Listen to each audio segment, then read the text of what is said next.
आज supreme court के 8 जजेस की वजाहत जो कि उन्होंने इलेक्शन कमीशन के लिए जारी की, जिसमें उन्होंने कहा कि जो मखसूस नशिस्तें हैं वो पीटीआई की हैं और पीटीआई ही को मिलेंगी। ये ज़रूर है कि पाकिस्तान तहरीक इंसाफ के जो वर्कर हैं, जो लीडरान हैं, वो काफ़ी रिलैक्स हुए हैं और उनका ये कहना है कि शायद उनको फ़ायदा होने जा रहा है। लेकिन एक बात जहन में रखिएगा कि इस मसले पर कानून साजी हो चुकी कि ये दुनिया का वाहिद कैदी है जिसको वो तमाम सहूलियात हासिल हैं जो किसी आम शख्स को भी हासिल नहीं हो सकती, जो आज़ाद हो।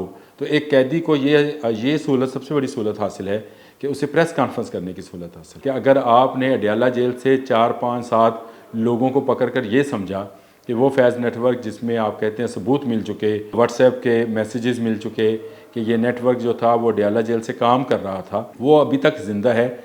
और ये सिर्फ अडयाला जेल में नहीं था, ये मुख्तलिफ़ अदारों में भी था, मुख्तलिफ़ अफराद में भी था, आम अफराद में भी था, अदारों में भी था। अब आ जाए ट्वीट के मंदरजात पर, तो उस पर बहुत ही जो ज़ुबान इस्तेमाल की गई, उसमें यह कहा गया कि ये दौर जो है यहिया खान 2 का दौर है। उसमें वही जो अक्सरियती पार्टी है उसके साथ मुज़ालम ढाए जा रहे हैं। यानी उन्होंने हवाला वो दिया 1971 का, जब मुजीबुर रहमान ये बात किया करते थे। तो इसका मतलब ये है कि इमरान खान मुजीबुर रहमान 2 हैं। हर मुजीबुर रहमान का, चाहे 1 हो, चाहे 2 हो, 3 हो, 4 हो, उसका अंजाम यही होगा जो पाकिस्तान के ख़िलाफ़ बात करेगा। अस्सलाम वालेकुम। बोलता कालम के साथ मैं आमिर रज़ा ख़ान, और आज 2 मुद्दे हैं। एक तो मुजीबुर रहमान 2। आपको जो याद है कि मुजीबुर रहमान वो शख्सियत है जिसने पाकिस्तान को दो लख्त करने में अपना किरदार अदा किया था भारत के साथ मिलकर। उसका दूसरा जन्म हुआ है और उसके साथ साथ फैज़ नेटवर्क अभी ज़िंदा है। जो कहते थे कि फैज़ नेटवर्क को ख़त्म कर दिया गया, वो शायद किसी गलत फहमी में थे। आज बहुत सारी चीज़ें जो हैं वो साबित हुई कि अभी ये नेटवर्क ज़िंदा है। चंद लोगों को अडयाला जेल से पकड़ने से ये नेटवर्क ख़त्म नहीं होगा। और उसके बाद तीसरी चीज़, आज सुप्रीम कोर्ट के 8 जजेस की वजाहत जो कि उन्होंने इलेक्शन कमीशन के लिए जारी की, जिसमें उन्होंने कहा कि जो मखसूस नशिस्तें हैं वो पीटीआई की हैं और पीटीआई ही को मिलेंगी। ये वो फ़ैसला है जो फुल कोर्ट का था और जिस पर फ़ैसला आने के बाद सुप्रीम कोर्ट ने, जो इलेक्शन कमीशन था उसने सुप्रीम कोर्ट से वजाहत तलब की थी कि हमें इस फ़ैसले का मतलब समझाया जाए कि हम ये सीटें पीटीआई को कैसे दे दें। उस पर आज बड़ा सख्त नोट है 8 जजेस का।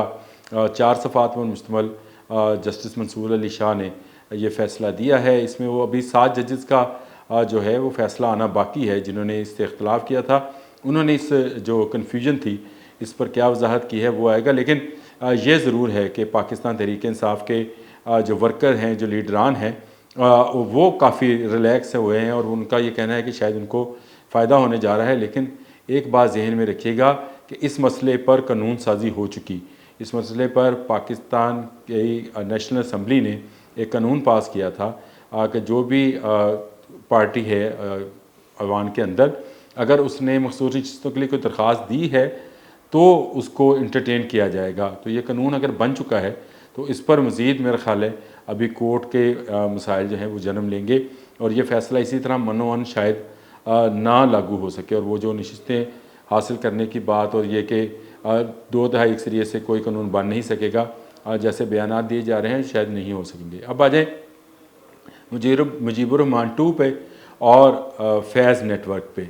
सबसे पहले तो इमरान खान साहब जो बानी तहरीक इंसाफ हैं, उन्होंने एक ट्वीट जारी किया है और ये कल रात आने वाला ट्वीट था। काफ़ी लंबा ट्वीट था जिसको सहाफ़ियों के साथ गुफ्तगू में के हवाले से जारी किया गया। इमरान खान के पर्सनल अकाउंट से ये ट्वीट जारी हुआ और उसमें बहुत सारी बातें ऐसी थीं जो फेडरेशन के भी ख़िलाफ़ हैं, जो अदारों के ख़िलाफ़ हैं। और उसमें अभी तक जो है बहुत सख्त रद्द-ए-अमल जो है देखने में आ रहा है, सामने आ रहा है। सियासतदानों की तरफ से ये रद्द-ए-अमल है, उस पर भी बात करेंगे। लेकिन एक बात जो हमेशा मैं अपने कॉलम्स में कहता रहा हूँ, लिखता भी रहा हूँ, बोलता भी रहा हूँ कि ये दुनिया का वाहिद कैदी है जिसको वो तमाम सहूलियात हासिल हैं जो किसी आम शख्स को भी हासिल नहीं हो सकती, जो आज़ाद हो। तो एक कैदी को ये सहूलत, सबसे बड़ी सहूलत हासिल है कि उसे प्रेस कॉन्फ्रेंस करने की सहूलत हासिल है। उसके बाद उसको अपने पैगामात बाहर पहुँचाने की जो है सहूलत हासिल है। उसको वो जो डिमांड करे वो उसको दिया जाता है। उसको ये सहूलत हासिल है कि उसको 5 स्टार जेल बना कर दी गई है। अभी तक तो दुनिया की तारीख़ में, पाकिस्तान में कहने लगा था, लेकिन दुनिया की तारीख़ में ऐसा कोई कैदी नहीं है जिसकी तमाम वो फरमाइशें जो वो करता है उसको पूरी की जाती हैं। और मेरा ख़्याल है कि आज या कल में या 2-1 रोज़ में शायद उसको सैटेलाइट के ज़रिए पूरी दुनिया से ख़िताब करने का भी सहूलत फ़राहम कर दी जाए। मैं इस पर जो है पहले भी लिखता रहा हूँ, अब भी कहता हूँ कि अगर आपने अडयाला जेल से 4, 5, 7 लोगों को पकड़ कर ये समझा कि वो फैज़ नेटवर्क जिसमें आप कहते हैं सबूत मिल चुके, व्हाट्सएप के मैसेजेस मिल चुके कि ये नेटवर्क जो था वो अडयाला जेल से काम कर रहा था, वो अभी तक ज़िंदा है। और ये सिर्फ़ अडयाला जेल में नहीं था, ये मुख्तलिफ़ अदारों में भी था, मुख्तलिफ़ अफराद में भी था, आम अफराद में भी था, अदारों में भी था।